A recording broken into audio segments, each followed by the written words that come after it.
Huh. Well, like David said, the outside ain't closed. That's true. And the outside's where a lot of the good adventures are at anyway.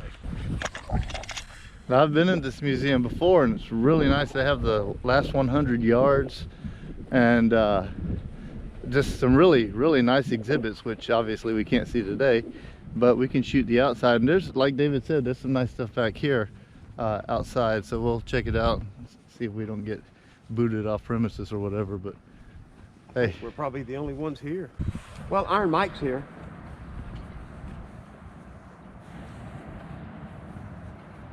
They have this fantastic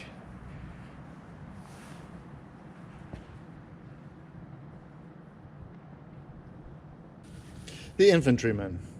The Infantryman was unveiled in Eubanks Field in May of 1960. The statue was later moved to a place of honor in front of the new infantry school building in 1964. It was designed to serve as a constant reminder and inspiration to all who came to Fort Benning. The statue depicts the classic pose of the infantry squad leader, powerful, dynamic, alert, weapon in hand, leading his men forward, as always the dominant and decisive figure on the battlefield. This original statue was restored and placed here in 2009 as the centerpiece for the new National Infantry Museum and Soldier Center in honor of all infantry soldiers. The following are responsible for the statue's creation and initial placement.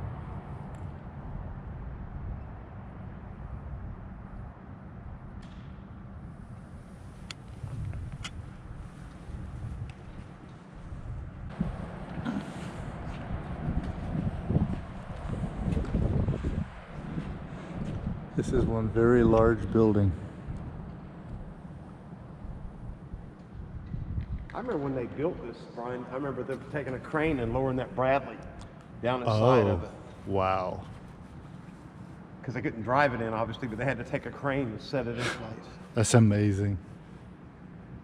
I believe there's a gift shop inside. Yes. An IMAX theater. I don't think it's an IMAX anymore. I think they switched over. So a theater, a gift shop. Is there a restaurant? Yeah, there's a restaurant. And some very good exhibits in there. Maybe one of these days we'll get in there. COVID kind of goofed up a lot of stuff. The marks of COVID are everywhere in this plague world in which we are now living.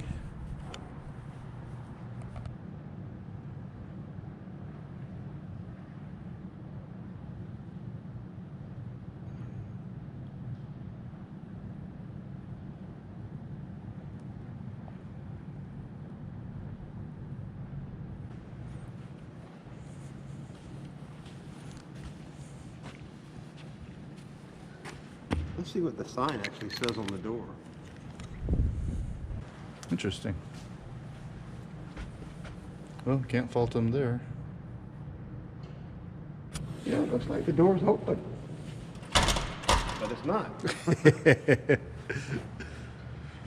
But it's not. It's strange to see cars parked out here and the museum's unopened. It's probably people on the running trail. Oh, yeah. It's January, and it's a little bit chilly outside. It's not as chilly as it was yesterday. Watch your step. I'd be tripping, y'all. See you next fall. You know, I see all the moss that's on these trees. Yeah. Now, I remember a few years ago, so when I was actually still in the Army, back in '96, they were hanging this moss on all these trees to make it start growing. So they actually brought it here and propagated it here. Interesting. It was planted, basically. You know, it's kind of frightening when you look over there and see all those names on that wall. I mean, you can't tell from here. Right. But knowing what those names are and what they represent, Yeah, it's heavy. It's very heavy.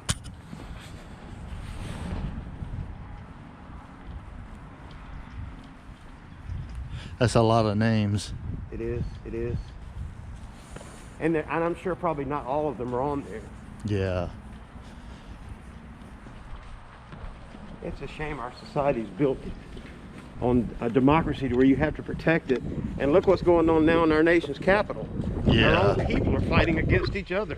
Mm-hmm. We're almost going back to a civil war. in a sense. Yeah, and we're not far.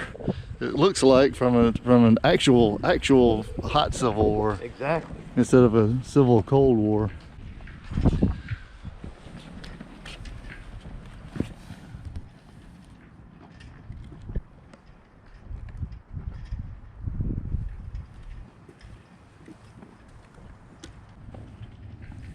The engraved names of our fallen are chronologically listed on 8 black granite panels, 4 on each side of the center soldier statue. A beam salvaged from the ruins of the World Trade Center North Tower is symbolically positioned between columns that represent the World Trade Center Twin Towers. The beam was given to Fort Benning and the National Infantry Museum by New York City firefighters. Granite panels behind the center soldier honor America's 4 fighting forces who are engaged in the global war on terrorism. Each member of our 4 fighting forces has voluntarily been engaged in the fight to defeat terrorism since September the 11th, 2001. The eight bronze soldier statues in 9/11 period uniforms and gear, along with their squad leader, the center soldier, comprise the infantry squad, the cornerstone of American military might.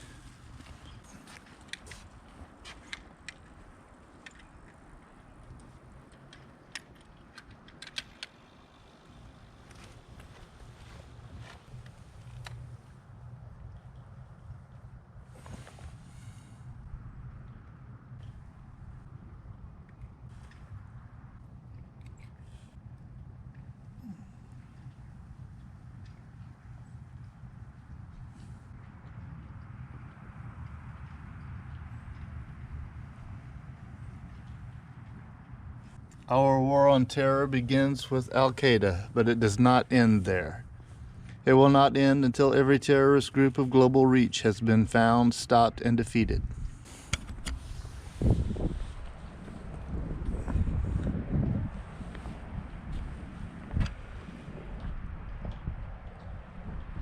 War always comes at a terrible, terrible cost. Here are the names on the granite panels.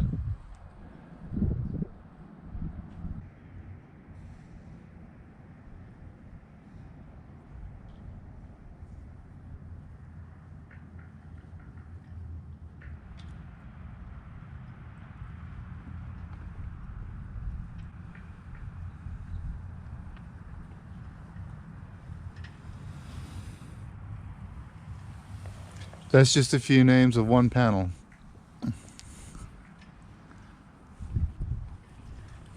As you can see,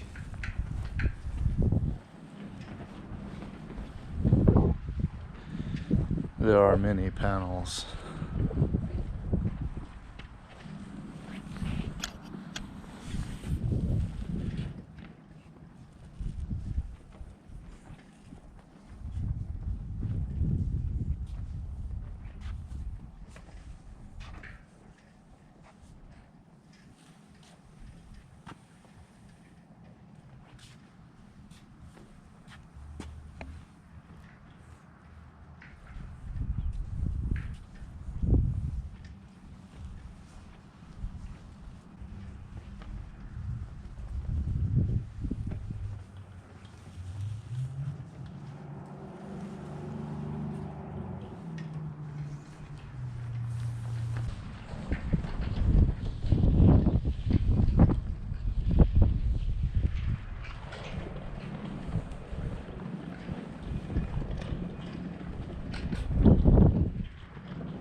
Significance of the coins. Yeah. The same as on a gravestone? Yes. Each denomination of coins has a different meaning. And if I'm not mistaken, the quarter means that you actually know someone on this list. Wow. So obviously these guys here had a lot of friends. And if you notice, they're on this one over here also, because there's names on this one. Oh.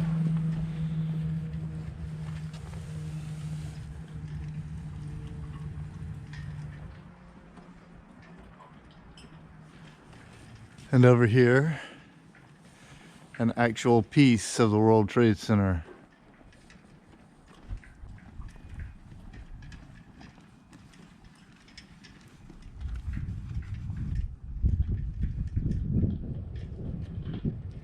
You know, it's hard to believe. Looking back on it, it just seems like that was yesterday. But I mean, look at it. It's 20 years ago. 20 years ago. You know, it's like, man, that's a long time. I mean, for it to still be as fresh in your memory as it is in ours, you know. Can you imagine how long, say, World War II was in the memories of the people of that era? I mean, it's like these huge events like this, these huge tragic events.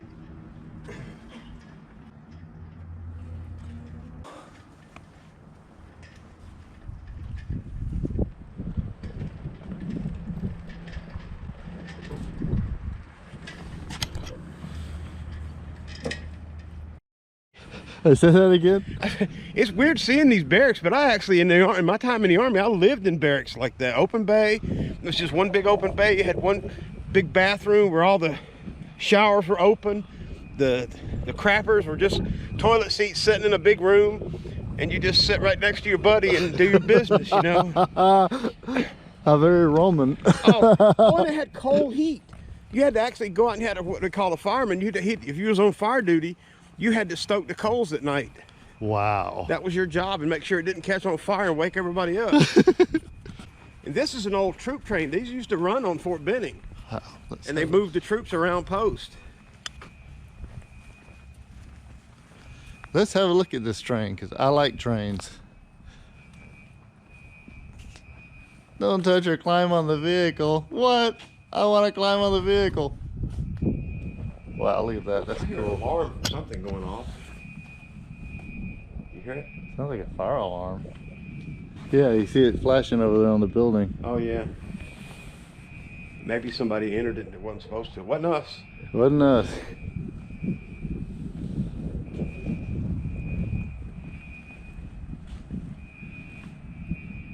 This is a neat old train, though, isn't it? It is. It Just really a little is. troop transport. Look at the gear on this thing.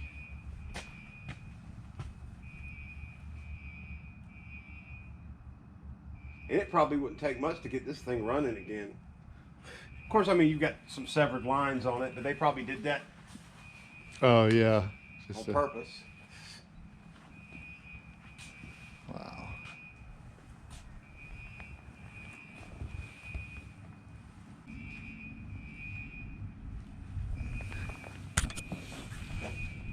Yeah, they've obviously got that blocked off to the...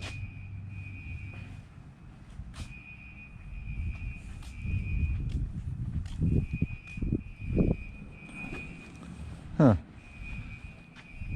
Which would have been, what would have really been weird, that you can't see that there's a steeple, that was the chapel. Oh, yeah.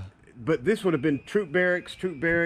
One of these would have been like an orderly room where your first sergeant and commander stays. Gotcha. And then one of them might have been, no telling what, could have been like storage for your supplies.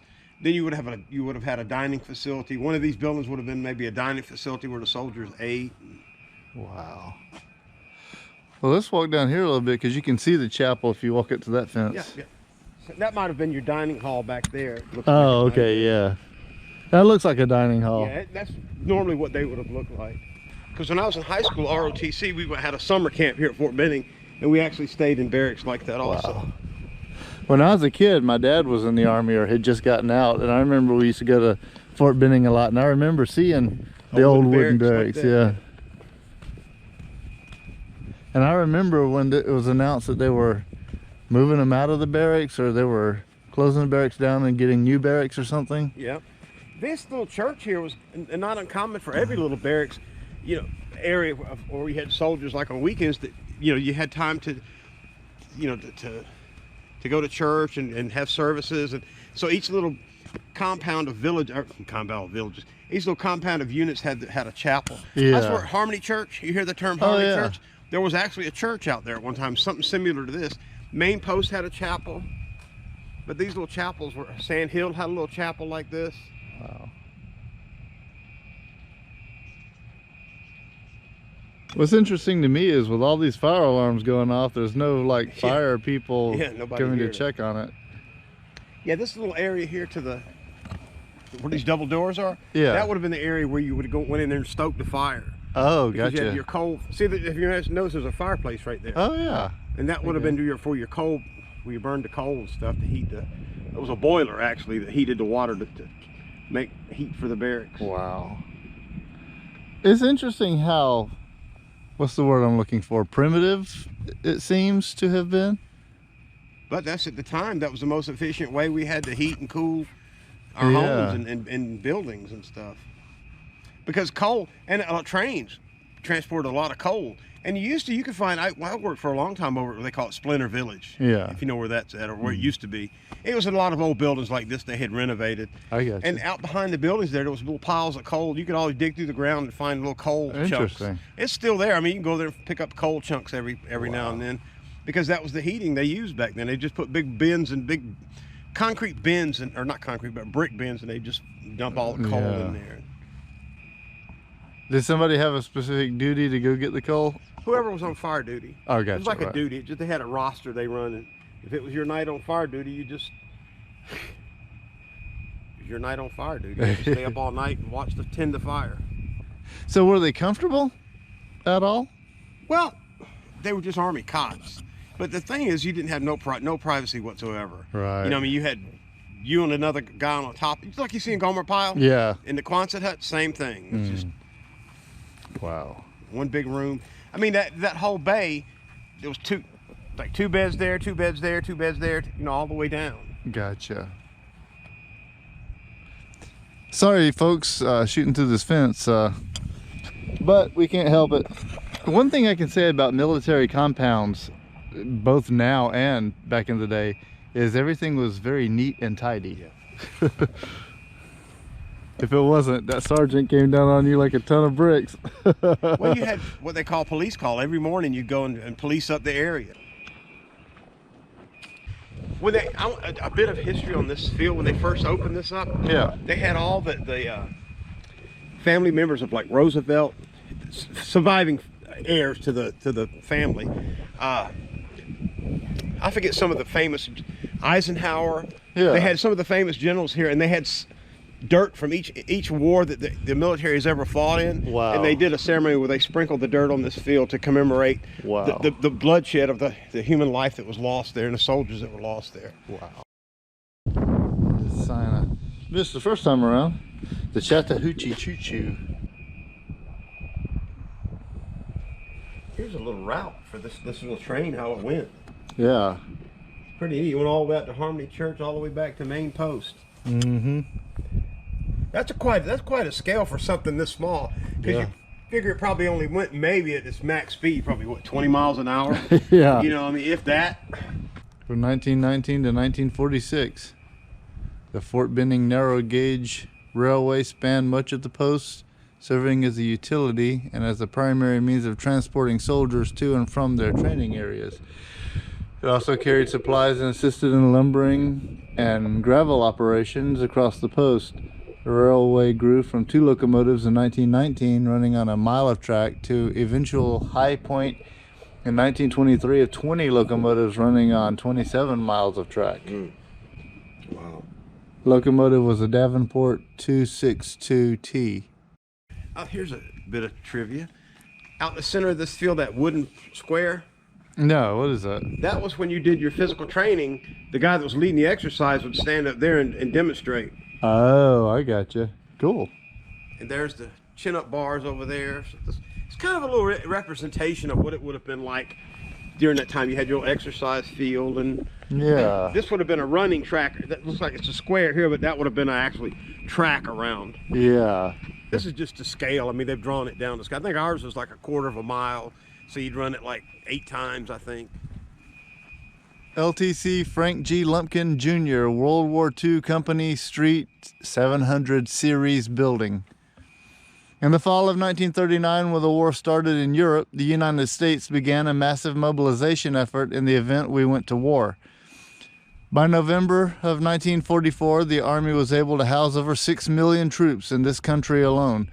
The large majority of troops were lodged, fed, and supplied in more than 30,000 temporary wooden buildings like these that were locally constructed on military bases and all across the country in just a few short years. These wooden buildings were based on standardized building plans developed by the Army's Quartermaster Corps. Most of these buildings were based on their 700 series plans. The 700 series building were designed for speed and simplicity of construction, conservation of materials, flexibility, and safety. Designed to last between 5 to 20 years, many of these temporary buildings were still in use well into the latter part of the 20th century. Soldiers from World War II, Korea, Vietnam, and beyond became familiar with life in these wooden structures.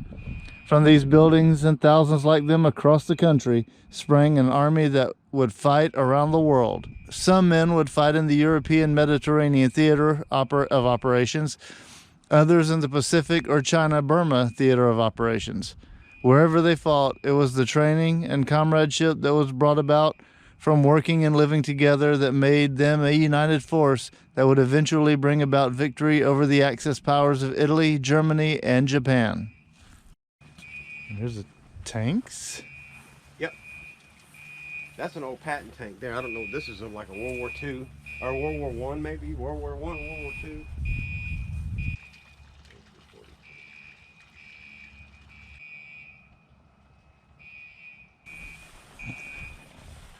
Wow. Well, you know, he was here stationed at Fort Benning.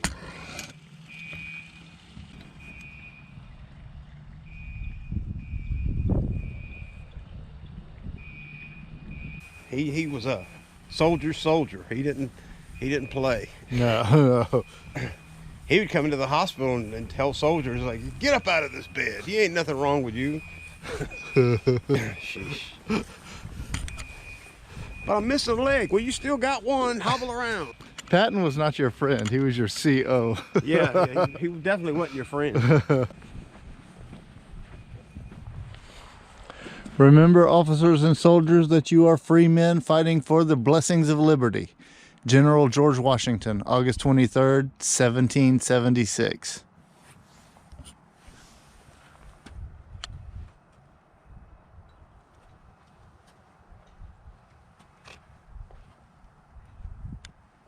And here we have a half track. It's neat how the armor plating covered the radiator. Yeah.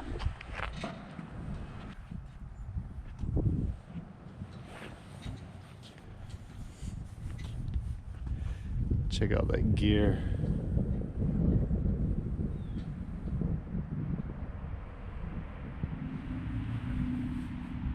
You know why there's rubber on those treads? Mm-mm. To keep from tearing up the roads. Oh, gotcha. They're called track pads, road pads. Same like on this APC over here. They just put them on there to keep from tearing up the roads when they're going through cities. I gotcha. But in combat, if they fall off, you just keep going. Yeah. That's just to protect urban areas. It keeps those cleats from digging down into the asphalt. And they'll dig in there too. Oh, That's they definitely heavy. will. When I was in Germany, when we would move, we'd move from the rail station from the base to where we'd ship them out to go to the field. We would get a lot of road damage. And see, that's the only thing about these static displays in the museum. Look how the rust is pitted up in the bottom. Oh, yeah. The road wheels, it's just destroying it. Because they don't get driven. Yeah, it's just allowed to pool in there.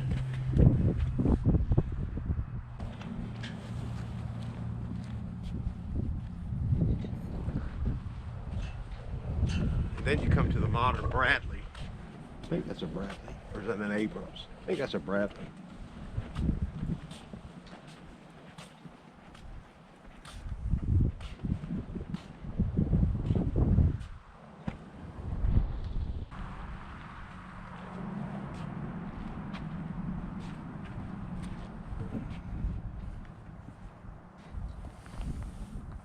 When I first unit I ever went to in the Army, it was an air cav unit, and we had helicopters that'd been in Vietnam. Yeah. And there was bullet holes all over them. They just patched up. Wow. It's like they keep flying as long as it didn't hit nothing structurally damaging. That's neat how the driver sits in this little cubby hole down in here where those Oh, yeah. prisms are at. And that's it. He has to look out those to see his vision around him.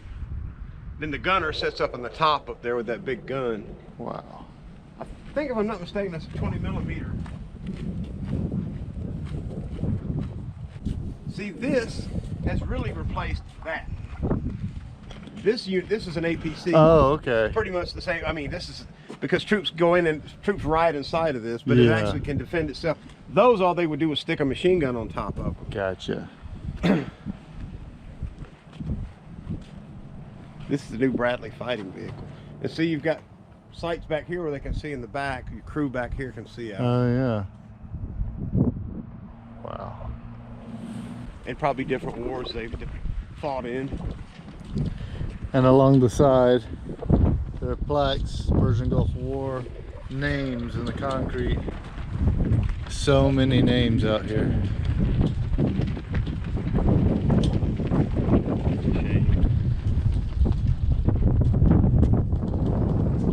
Welcome to the Vietnam Memorial Plaza, featuring the Dignity Memorial Vietnam Wall.